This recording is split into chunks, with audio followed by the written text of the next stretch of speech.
right. Next up, Senator Cruz. Thank you, Madam Chair. Welcome to each of the witnesses. Thank you for being here. The focus of this hearing is innovation, and ensuring that our competition policies drive innovation is critical. But as Professor Alford notes, innovation is just one of the often hidden casualties in antitrust law. Like him, I support the consumer welfare standard. Too often, however, that standard has focused exclusively on price and output effects to the exclusion of things like quality and innovation. The same anti-competitive forces that can stifle technological innovation can also stifle ideas and views that the dominant players disagree with and want to root out. So as I look at it, when we think about how we protect innovation, we also need to look more broadly at how we protect people and companies who dare to think differently. I want to go down the row. Does everyone here agree that it can constitute an antitrust and competition harm when dominant players use their dominance to censor individuals who think differently or just those who disagree with them? Ms. Moss.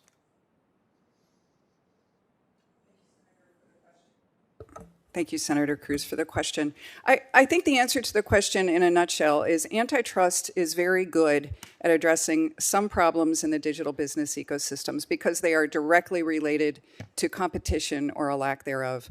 The problem we see with the digital ecosystems is they raise a number of dramatically impactful problems, social problems, political problems, economic problems. I think free speech on the platforms and censorship is one of those problems that may not be that well addressed by antitrust enforcement, but should certainly be addressed by another appropriate public policy tool. Mr. Harmon. I think I generally agree with that. I think it depends on the situation and the financial interests of the platform. Mr. Megowski. I think the central problem here is that there's a lack of user freedom. Users do not have the ability to switch platforms if they no longer agree with the platform or if they want to try a new service. There's a lack of interoperability and data portability. I think that the American Innovation and Choice Online Act goes to great lengths to make this a much more level playing field. Thank you.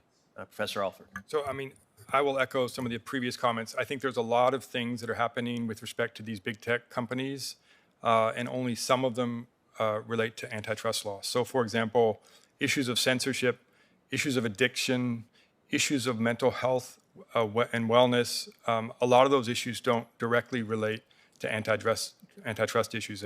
They are very serious concerns, but it's difficult to fit those square pegs into the round hole of antitrust.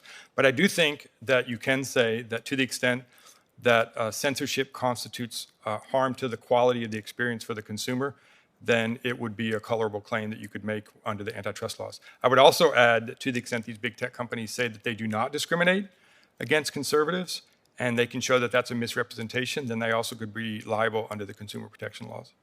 Ms. Hine.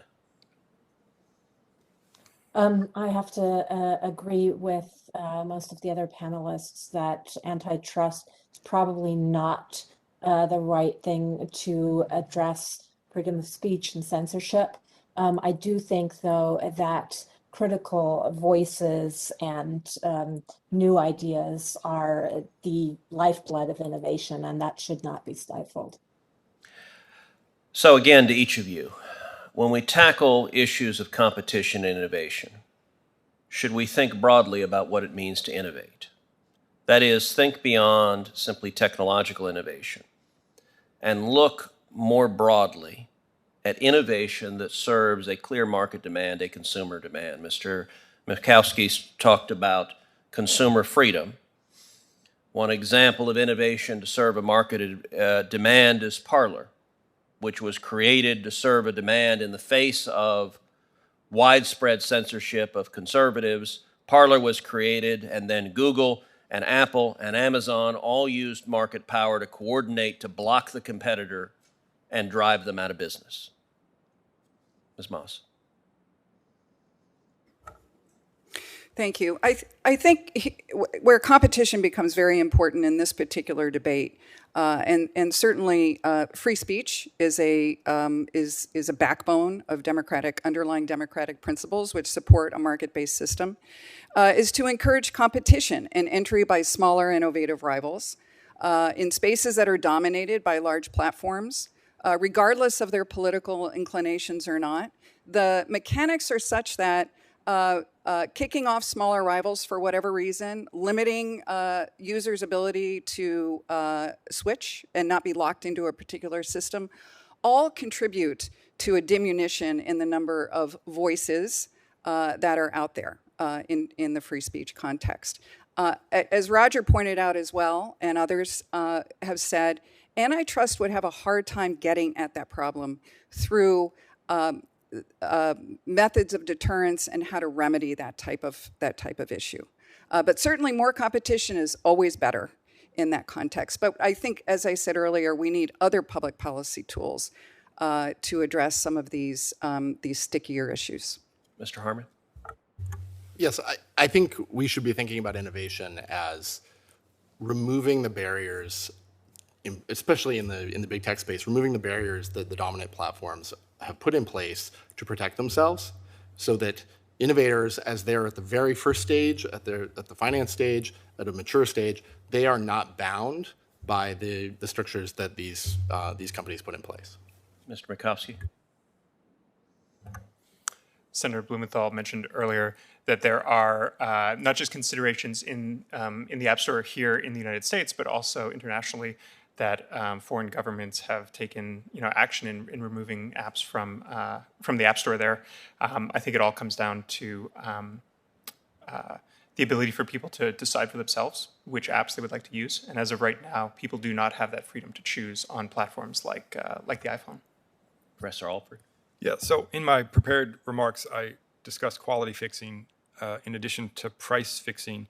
And you and Senator Lee have both talked about the Parler example in which Google, Apple, and Amazon have kicked off Parler.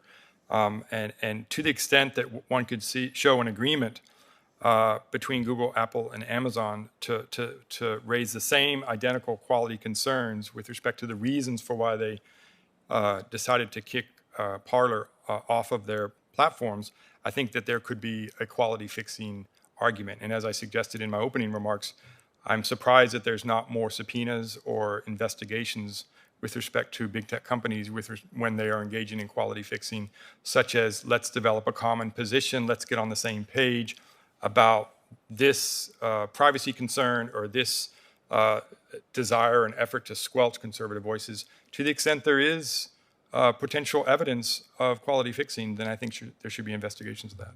And Ms. Hine? I think the other panelists have given you good input on that. I am not an expert on which apps to remove from the App Store or not. Okay, thank you. Very good. Thank you, Senator Cruz. I have a few additional questions here.